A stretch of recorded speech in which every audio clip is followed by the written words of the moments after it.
સાંભળો, કાલે આપણે મારા બાના ઘરે આટો મારી આવો છો? કાલે કેટલા દિવસથી આપણે ગયા નથી ને, તો મને મળવાનું મન થયું છે, તો આપણે જઈ આવી.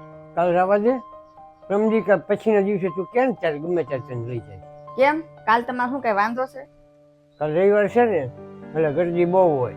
જો આપણે બંધ રાખશું ને દુકાન તો બહુ ખોટ જશે મોટી. તમે તો તમારા ફાયદાનું જ જોશ. તમે તો અમે મારો શું ફાયદો?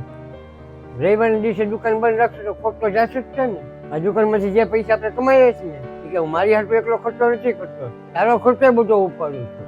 ને ઘર હલાવવા માટે છે ને દુકાન ચાલુ રાખવી જરૂરી છે. બસ સંભળાઈ દીધું ને તને દુકાનનું ને પૈસાનું ને બધું. કેવી બાઈ છે તું? ક્યાંની વાત ક્યાં લઈ જશો તું? બસ હવે તમે બહુ કરી. હવે તમારી વાત ક્યાંય નથી લઈ જાય, હવે તમને ક્યાંય નથી લઈ જાય. હવે તમે તમારી દુકાન તમે હકી રાખો. તું દર વખતે મને રમે ને બાજીને વાત કરે છે. ક્યારેક તો આરામથી સમજીને પછી તારે વાત કરવી જોઈએ. હું સમજુ? હું એક મહિનામાં તો હું મારી માને તો મળી શકું ન મળી શકું? મારી બાના ઘરે તો હું કે હું બીજે નથી ક્યાંય ફરવા ગઈ. તમને યાદે નહીં હોય કાંઈ કે તમે મને છેલ્લી વાર ક્યારે ફરવા લઈ ગયા હતા. ઠીક, તો તારા બાના ઘરે જવાનું એક બહારનું હતું. ખરેખર તો તારે મને યાદ દેવડાવું હતું કે હું તને કોઈ બહાર નથી લઈ જતી એમ ને? હા, એ જ વાત હતી. હવે હું તું ભૂલી ગઈ લાગે છે. આપણે થોડાક દિવસ પહેલા જ સોમનાથ ગયા હતા. એ આપણે ગયા મહિનાની 1 તારીખે ગયા હતા. આપણે 2 મહિના થઈ ગયા, અત્યારે આખા તારીખ હાલે છે. હા હા, હું માનું છું. હવે તું શાંત થઈ જા ને આપણે થોડાક દિવસમાં જઈશું. થોડાક દિવસોમાં? મારે કાંઈ નથી જાવું. તમે હલાવો તમારી દુકાનને. તને કહું સાંભળતો ખરી? હવે ત્યાં બાઈને સમજાવી બહુ મુશ્કેલ છે.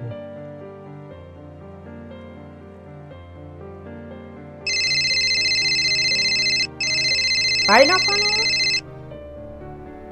હા ભાઈ બોલ. કચ્છ જવાના છે અમે? તને કોને કીધું?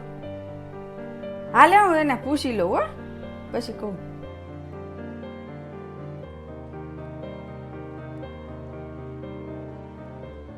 હે સાંભળો, આપણે કચ્છ જવાનું છે.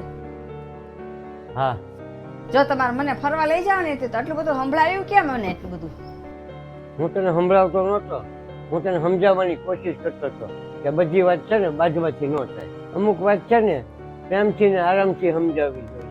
એ તો તને કઈ આવડતું નથી. હવે માફ કરજો, મને મારી ભૂલ થઈ ગઈ. કાંઈ વાંધો નહીં, પણ એક વાત ખાસ યાદ રાખજે કે તારે જે મને વાત કરવી હોય ને એ પછી સમજીને વાત કરજે, નોકર સમજીને નહીં. ને પછી તું જોજે, તું કે ને ત્યાં તને હું ફરવા લઈ જાય. મને માફ કરજો, બસ મારી ભૂલ થઈ ગઈ. હવેથી હું તમને છે ને આરામથી સમજાવીશ અને તમને બધું કહીશ.